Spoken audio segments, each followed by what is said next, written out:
وَأَنَّ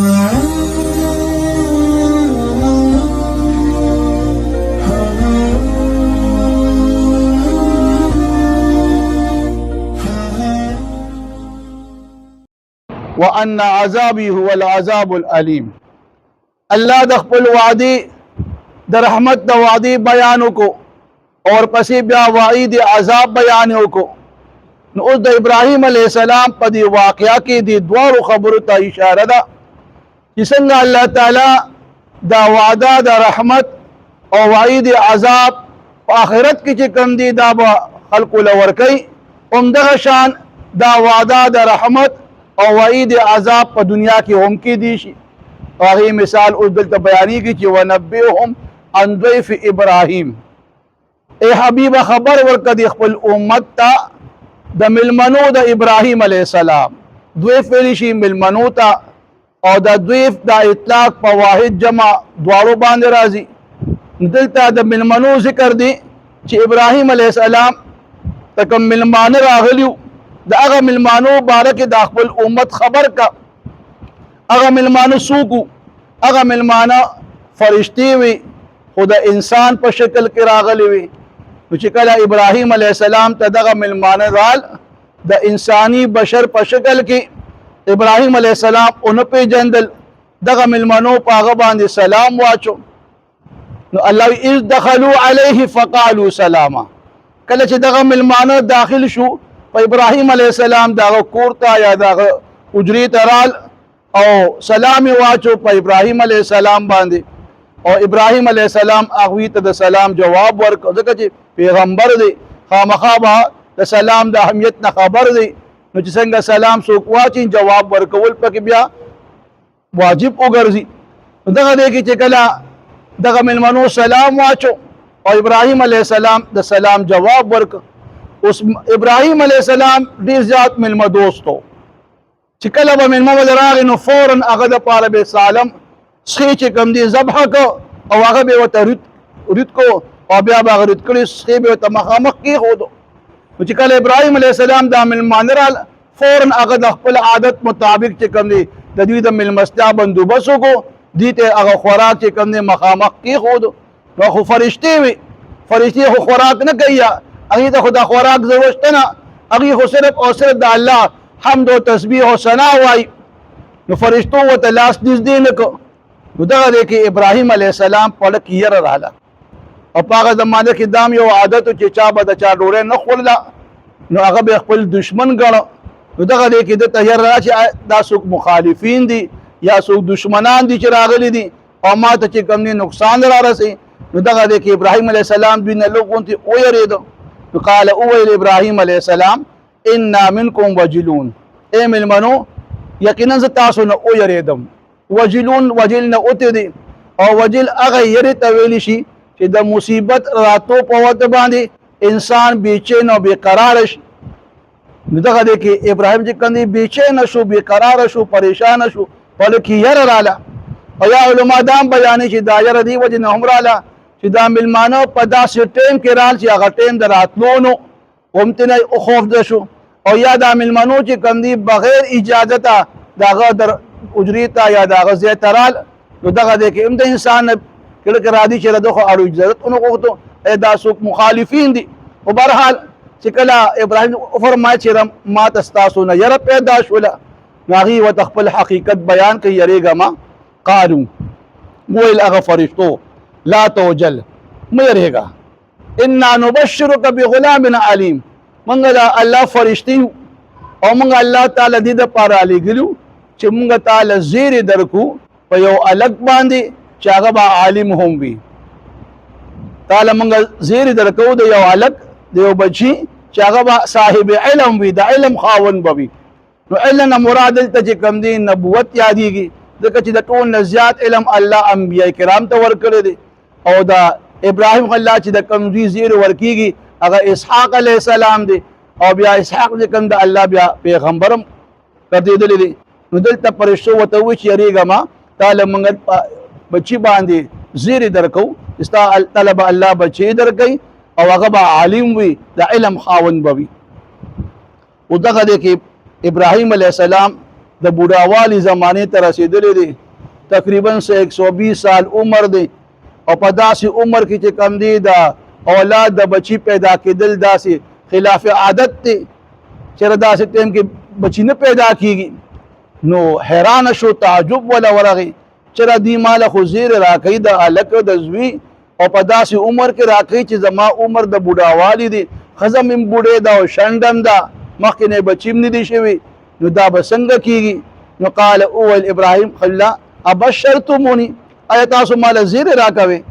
علی ان مسنی الکبر، په داسې حال کې چې ما ته را رسېدلي دي بوډاوالي عمر ته رسېدلي ما، نو فبما تبشرون، په دا به څنګه زیر وي، په کوم سبب به دا زیر وګرځي چې تاسو ماله د بچی زیر راکوي؟ نو فرشتي ورته وایي چې قالو وویل فرشتو ورته بشرناک بالحق، مونږ تعالی زیر دکو په حق سره،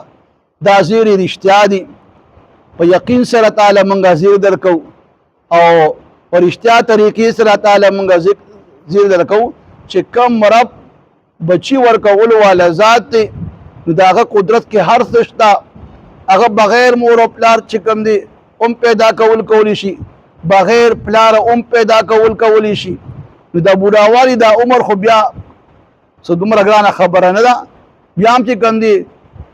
خاون او بیبي بیا هم ملاوي دي شي، الله ولا بیا هم قوت طاقت ورکولی شي. نو دغه دی کې ورته وایي چې تعالی مونږ په حق زیر درکو، او دا حق چې کوم دی دا رښتینې خبره ده، دا د الله د طرف نه خبره ده. نو فلا تکن من القانتین، پس ته مه ګرځه د ناامیدو خلکو نه، چېرې ته تا خپل عمر داسې سټیج ته رسېدلی چې ته وایې چې اوس به دا بچی څنګه پیدا کېږي، نو نا امیده کېږه ما، د الله قدرت چې کوم دی هغه ډېر لوی عظیم دی، الله تعالی چې کوم دی په داسې حال کې بچی درکولی شي. او دلته ابراهیم علیه السلام چې فرشتو ته وایي چې زما بوډاوالي عمر ته ورسېدم، نو آیا د ابراهیم الله د الله په قدرت باندې چې کوم دی یقین نو، خو پیغمبرو د الله خلیلو یقیني وو، ولیکن دغه دی کې تعجب په دې وجه کوي چې آیا دا بچی چې الله مال راکوي، نو آیا په دې بوډاوالي کې به راکوي، او که ماله به د ځوانۍ عمر بیا راکوي؟ نو په دې باندې تعجب یې کولو چې زه به دوباره بیا ځوان کېږم او بیا به چې کوم دی دغه شان زما بچی کېږي. نو دغه صرف دغه خبره یې وکړه چې دا عمر داسې دی چې د بچو نه دی، د الله په قدرت پوره یقین. او بیا خپله فرمایي قال ومن یقنط، هغه څوک نا امیده کېږي من رحمت ربه، د خپل رحمت د رب نه، چې څوک د خپل رب د رحمت نه ناواقف یا او د خپل رب چې کوم دی رحمت پیژني نه، نو هغه چې کوم دی د خپل رب د رحمت نه امیده کېږي. او زه خو د الله پیغمبر یم، زه به څنګه د الله د رحمت نه امیده شم؟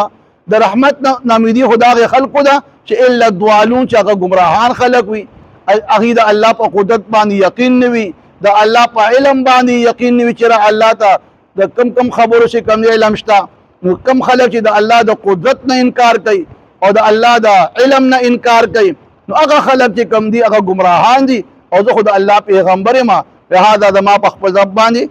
پوره یقین دی چې الله چې کوم دی هغه رحمتونو والا دی. نو دلته اوس په دنیا کې الله د خپل رحمت هغه اظهار کوي د ابراهیم خلیل ته د بچی ورکولو باندې، چې الله هغه ذات دی چې دنیا کې په خپل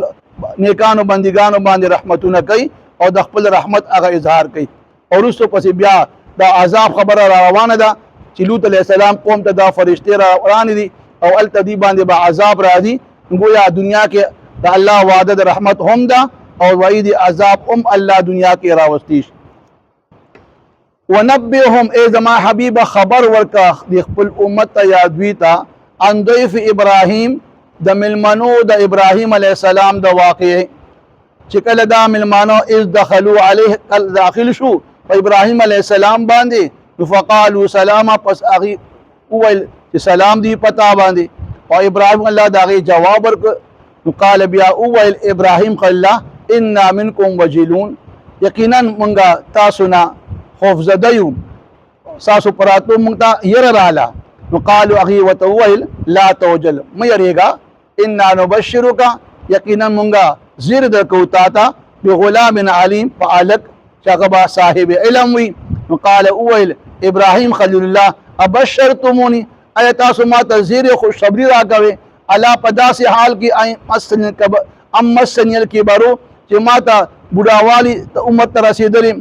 نو فبما تبشرون پس بیا به دا څنګه زیری وي یا په کوم سبب باندې به دا زیری وي نو قالوا هغوی ویل فرشتو چې بشرناک بالحق منګه تا ته زیر درکو په حق سره چې دا زیر حق او رښتیا دی او یقین سره دا خبره رښتیا ده ولا تکن من القانتین پس ته چې کوم دی مګر دا د نا امیدو خلقونه نو قال او فرمایل ابراهیم الله ومن یقنط څوک به نا امید شي من رحمت ربه د خپل رب د رحمتنا الا الضالون مگر هغه کسان بکیږي چې هغه گمراهان وي او د الله قدرت نه مني ونبئهم عن ضيف ابراهيم خبر ورته دوی ته د ملمنو د ابراهیم علیه السلام د واقع اذ دخلوا علیه هر کله چې دغه ملمانو داخل شو په ابراهیم علیه السلام باندې فقالوا سلاما پس وی ول چې سلام دی پتا باندې نو قال بیا اول ابراهیم خلیل الله انا منکم وجلون بشک موږ تاسو نه او یریدو خوف زده شو قالوا اول ابراهیم فرشتو ورته چې لا توجل مېریګا انا نبشرک بغلام علیم بشک موږ زیر د کوتا ته پالک باندې چې هغه د علم خاون وي قال اول ابراهیم خلیل الله ابشرتمونی آیا تاسو مال زیر راکوي الا ام مسنی الکبرو په داسې حال کې چې ما ته